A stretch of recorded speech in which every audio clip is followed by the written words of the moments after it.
এখন শুনবেন সংবাদ শিরোনাম। ডেঙ্গু পরিস্থিতি আরও ভয়াবহ। একদিনেই 12 জনের মৃত্যু, হাসপাতালে ভর্তি প্রায় 750। বিলম্বে চিকিৎসার কারণেই বাড়ছে প্রাণহানি, বলছেন রোগ তত্ত্ববিদ।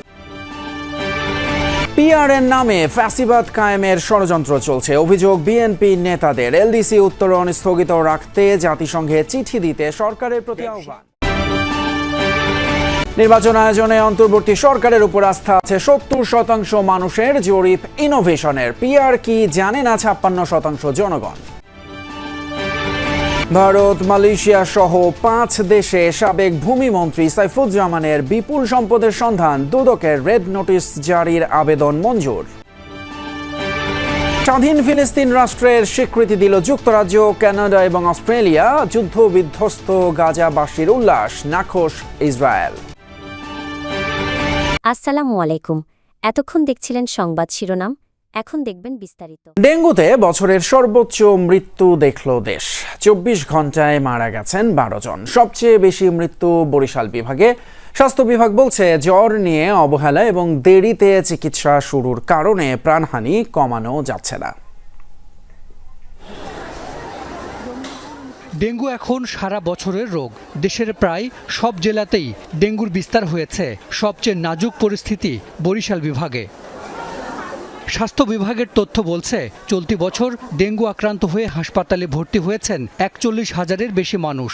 গত 24 ঘন্টায় এই সংখ্যা 740। সবচেয়ে বেশি রোগী ভর্তি বরিশাল বিভাগে।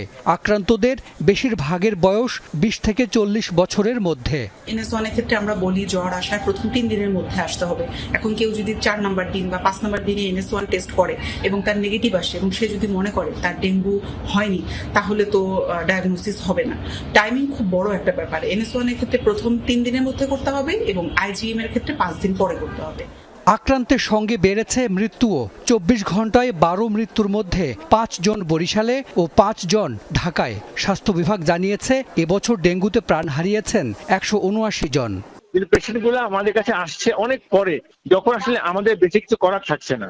বাইরে কোথাও না কোথাও চিকিৎসা নিয়ে আমরা হাতে মাত্র 1 দিন বা 2 দিন সময় পাচ্ছি এখানে, এবং অত্যন্ত মুমূর্ষু অবস্থায় আসছে এবং এর ফলে আমাদের করণীয় খুবই কম থাকছে। এটা আমরা চেষ্টা করছি যে যত তাড়াতাড়ি সম্ভব রোগীদেরকে হাসপাতালে আনানোর জন্য, জ্বর হওয়ার পরপরই। রাজধানীতে ডেঙ্গুতে মৃত্যু সবচেয়ে বেশি দক্ষিণ সিটি কর্পোরেশন এলাকায়। স্বল্পোন্নত দেশের তালিকায় এলডিসি থেকে বাংলাদেশের এখনই উত্তরণের সময় আসেনি বলে মনে করে বিএনপি। ব্যবসায়ী নেতাদের সাথে বৈঠক শেষে বিএনপির স্থায়ী কমিটির সদস্য আমির খসরু মাহমুদ চৌধুরী অর্থনীতি, ব্যবসা বাণিজ্য এগিয়ে নেওয়ার স্বার্থে এলডিসি উত্তরণ স্থগিত রাখার পক্ষে মত দেন। যদিও ব্যবসায়ী নেতারা জানান, পুরনো স্থগিত নয়, বরং প্রস্তুতির জন্য 3 বছর সময় চান তারা। জামায়াতের আমিরের সাথে বৈঠকের পর এবার বিএনপি মহাসচিবের সাথে বৈঠক করেন বিজিএমই সভাপতি সহ দেশের শীর্ষ ব্যবসায়ী নেতারা। রাজধানীর গুলশানে বিএনপি চেয়ারপারসনের কার্যালয়ে এই বৈঠক হয়। প্রধান উপদেষ্টার জাতিসংঘে যাওয়ার আগ মুহূর্তে প্রায় 1.5 ঘন্টা বিএনপি নেতাদের সাথে বৈঠক করেন ব্যবসায়ী নেতারা, যেখানে গুরুত্ব পায় এলডিসি থেকে উত্তরণের সময়সীমা আর শ্রমিক আইন প্রসঙ্গ। বিনিয়োগ, ব্যবসা বাণিজ্য যদি আমরা অব্যাহতভাবে এগিয়ে যেতে চাই, যে নতুন বাংলাদেশের স্বপ্ন আমরা দেখছি, তাহলে এই মুহূর্তে এলডিসি গ্র্যাজুয়েশনটা আমাদের স্থগিত রাখার জন্য সবার আমরা আলোচনা করেছি। এই মুহূর্তে স্থগিত রাখার প্রয়োজনীয়তা আছে। গত 8 বছরের নানা প্রক্রিয়া আর একাধিক মূল্যায়ন শেষে 2026 সালের 24 নভেম্বর এলডিসি থেকে বের হবে বাংলাদেশ, এমন সিদ্ধান্ত জাতিসংঘের। এই জন্য সরকারকে প্রস্তুতির অগ্রগতি জানাতে 31 অক্টোবর পর্যন্ত সময়সীমা বেঁধে দিয়েছে জাতিসংঘ। কিন্তু ব্যবসায়ীরা চান আরও 3 বছর সময়। এলডিসি গ্র্যাজুয়েশন আমরা পোস্টপোন করতে চাই না, আমরা ডেফারমেন্ট চাই। সেটাও বলেছি, নির্দিষ্ট মাত্র 3 বছরের জন্য, এবং 3 বছর ডেফারমেন্ট এই জন্য লাগবে, আমরা এখনও প্রস্তুত না। এর মধ্যে একটা আছে ফলসিফাইড যে ডাটার ভিত্তিতে করা হয়েছিল, এটা হচ্ছে মূল বিষয় হচ্ছে আমাদের ইনফ্রাস্ট্রাকচার এখনো রেডি না। এদিকে যমুনা ফিউচার পার্কে এক অনুষ্ঠানে বিএনপি স্থায়ী কমিটির সদস্য সালাউদ্দিন আহমদ জানান, তার দল ক্ষমতায় গেলে খেলাধুলাকে উৎসাহিত করতে পর্যাপ্ত মাঠ তৈরি করবে। খেলাধুলার জন্য পর্যাপ্ত মাঠের ব্যবস্থা করতে হবে, করার প্রতিশ্রুতি আমাদের আছে সারা দেশে। যারা 2014 সালের নির্বাচনে বিএনপিকে অংশ নিতে বাধাগ্রস্ত করেছিল তারা এখন কিছু দলকে মাঠে নামিয়ে নির্বাচন বানচালের চেষ্টা করছে বলে অভিযোগ করেছেন দলটির নেতারা। পিআরএন নামে আবারও ফ্যাসিবাদ কায়েমের ষড়যন্ত্র চলছে বলে অভিযোগ করে জনপ্রিয়তা যাচাইয়ে নির্বাচনের মাঠে নামার পরামর্শ দেন তারা। বলেন, জাতীয়তাবাদের চেতনায় উজ্জীবিত হয়েই সংগঠিত হয়েছে জুলাই গণ অভ্যুত্থান, যার নেপথ্যে মূল কারিগর ছিলেন বিএনপির ভারপ্রাপ্ত চেয়ারম্যান তারেক রহমান। সব দলে অপরাধী থাকলেও পরিকল্পিতভাবে বিএনপির বিরুদ্ধে কুৎসা রটানো হয় বলেও অভিযোগ করেন তারা। সকালে জাতীয় প্রেস ক্লাবে পৃথক অনুষ্ঠানে এসব কথা বলেন বিএনপি নেতারা।